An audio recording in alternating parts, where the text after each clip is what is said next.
ഇന്നലെ സൂപ്പർമാൻ സിനിമയൊന്ന് കാണണം, കോട്ടയത്തെ ലുലുമാൾ വരെ ഒന്ന് പോകണം, അതായിരുന്നു പ്ലാൻ. പക്ഷെ നടന്നില്ല കേട്ടോ. രാവിലെ എഴുന്നേറ്റപ്പോൾ കുറച്ച് ശോകമായിപ്പോയി. അത് കാരണം വീട്ടിൽ തന്നെ ഇരുന്ന്, എങ്ങും പോയില്ല. ശിവാനിയുടെ കൂടെ ഇരുന്ന്. എന്നാൽ പിന്നെ ബൈക്കൊന്ന് കഴുകി വെച്ചേക്കാന്ന് കരുതി. കാരണം കഴിഞ്ഞ ദിവസമൊക്കെ പോയപ്പോൾ മൊത്തം ചള്ളയൊക്കെ ചെളിയായിരുന്നു വണ്ടിയെ. അങ്ങനെ ബൈക്ക് എടുത്ത് ഞാൻ ഫ്രണ്ടിൽ കൊണ്ടുവച്ചു. വീടിൻ്റെ ഫ്രണ്ടിൽ ഒരു പൈപ്പ് ഉണ്ട്, അവിടെ കൊണ്ടുവച്ചു. ശിവാനി അവിടെയുണ്ട്. ശിവാനി ഒരു ബലൂണൊക്കെ ആയിട്ടല്ലേ തട്ടിക്കളിച്ച് നടക്കുക. നിവി അന്നേരത്തേക്ക് വണ്ടി കഴുകുന്ന ഒരു ഷാമ്പു എടുത്തുകൊണ്ട് വന്നു. അതിരിപ്പുണ്ടായിരുന്നു. ഓസിന് നല്ല നീളമായതുകൊണ്ട് ഇച്ചിരി ഇടങ്ങാറായിപ്പോയി അവിടെ ഇട്ട് വണ്ടി കഴുകാൻ. ഈ ഓസ് ഞാൻ കഴിഞ്ഞ ഉണക്ക സമയത്ത് പറമ്പിൽ കൃഷി ഉണ്ടായിരുന്നു, ഏത്തവാഴ അങ്ങനെ കുറച്ച് സാധനമൊക്കെ ഉണ്ടായിരുന്നു. അത് നനയ്ക്കാനായിട്ട് വാങ്ങിയതാ. ഞാനിന്ന് വീട്ടിൽ ഇരിക്കുന്നതുകൊണ്ട് ശിവാനിക്ക് ഭയങ്കര സന്തോഷമാണ്. കാരണം ഞങ്ങൾ ആരെങ്കിലുമൊക്കെ മുറ്റത്ത് ഇറങ്ങുമ്പോഴേ ശിവാനിയെ അങ്ങോട്ട് ഇറക്കത്തുള്ളൂ. റോഡ് സൈഡ് തന്നെയാണ് വീട് ഉള്ളതുകൊണ്ടേ വണ്ടിയൊക്കെ എപ്പോഴും പോകുന്നുണ്ട്, ബൈക്കൊക്കെ ചീറിപ്പാഞ്ഞ് പോകുന്ന. അതുകൊണ്ട് ശിവാനി അങ്ങനെ അങ്ങോട്ട് ഇറക്കത്തില്ല ഞങ്ങൾ.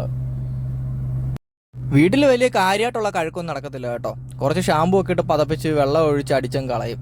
ഞാൻ വണ്ടി മിക്കപ്പോഴും കോന്നല്ലൂർ കൊണ്ട് സർവീസ് ചെയ്യാൻ കൊടുക്കുക ചെയ്യാറ്. ശിവാനിയാണെങ്കിൽ അവിടെ കയറി നിന്നുകൊണ്ട് ഒരു ബലൂൺ ഇട്ട് തട്ടിക്കളിയാണ്. ഇനി ആ ബലൂൺ പൊട്ടിപ്പോകുന്നവരെ അതിട്ട് തട്ടിക്കളിച്ചുകൊണ്ടിരിക്കും.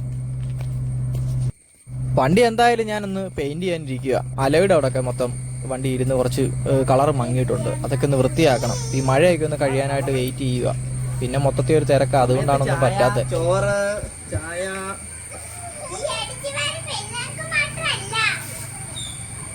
അല്ല രണ്ട് ഭയങ്കര മലമറിക്കുന്ന പണിയാ ചെയ്യുന്നത്. 2 ദിവസം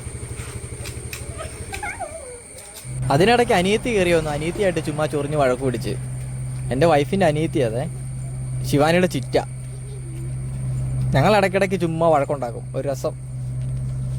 ഇനിയിപ്പോൾ ഒരു ഗ്യാപ്പ് കിട്ടുമ്പോൾ അടുത്ത യാത്ര ഇടുക്കിക്കാണ് കേട്ടോ. ഇടുക്കിയിൽ കുറേ ലൊക്കേഷൻ കണ്ടുവച്ചിട്ടുണ്ട്. എനിക്ക് സമയം കിട്ടാഞ്ഞുകൊണ്ടാണ് പോകാൻ പറ്റാഞ്ഞത്. വീട്ടിൽ കുറച്ച് പരിപാടി ഉണ്ടായിരുന്നു, അതാണ് ഞാനത് മാറ്റി വെച്ചത്. എന്തായാലും ഉടനെ പോകുന്നുണ്ട്. ശിവാനിക്ക് വണ്ടിയൊക്കെ കയറണമെന്നും പറഞ്ഞ് വണ്ടിയുടെ അടുത്ത് നിൽക്കുമായിരുന്നു. പിന്നെ ഞാൻ കഴുകി കഴിഞ്ഞ് ശിവാനിയെ കയറ്റി വണ്ടിയുടെ മേളിൽ വെച്ച് അതിൻ്റെ മേളിൽ കയറി ഇരിക്കുക, ആനപ്പുറത്തൊക്കെ ഇരിക്കുന്ന പോലെ. ശിവാനിക്ക് എൻ്റെ വണ്ടി ഭയങ്കര ഇഷ്ടമാണ് കേട്ടോ. സ്കൂളിൽ ചെന്ന് പറഞ്ഞേക്കുന്നത് ഞങ്ങൾ അച്ഛക്ക് റേസിംഗ് ബൈക്ക് ഉണ്ടെന്ന്. ശിവാനിക്ക് പോസിംഗ് ഒക്കെ നല്ലപോലെ അറിയാം കേട്ടോ. കാരണം അവൾ ചെറുപ്പം പോലെ കണ്ട് വളർന്നു വരുന്നത് ഞാൻ പോസ് ചെയ്യുന്ന. ഞാൻ ചെറുപ്പത്തിൽ ഇവള് കുഞ്ഞായിരിക്കുന്ന സമയത്ത് തൊട്ട് ഞാൻ പോസ് ചെയ്യുന്നതൊക്കെ ഇവള് കാണുന്ന. അതുകൊണ്ട് അവൾക്ക് പോസിംഗ് എല്ലാം നല്ലപോലെ അറിയാം. ജിമ്മും ഭയങ്കര ഇഷ്ടമാണ്. വണ്ടി കഴുകി കഴിഞ്ഞ് ചുമ്മാ ഒന്ന് ഓടിക്കാനായിട്ട് അപ്പുറേ കുരിശിൻ്റെ അവിടം വരെ ഒന്ന് പോയി. എന്നിട്ട് അതുപോലെ തന്നെ തിരിച്ചിങ്ങി പോകുന്നു. ചുമ്മാ ഒന്ന് പോയതാ. അപ്പോൾ ഇന്നപ്പോൾ അങ്ങനെ വേറെ കാര്യമായിട്ട് വീഡിയോ ഒന്നും എടുക്കാൻ പറ്റില്ല കേട്ടോ. അപ്പം നല്ല നല്ല വീഡിയോസായിട്ട് ഉടനെ കാണാം. Okay, bye. വെയിറ്റ് ചെയ്യണം കേട്ടോ, യാത്രകളൊക്കെ ഉടനെ ഉണ്ട്. Okay, bye.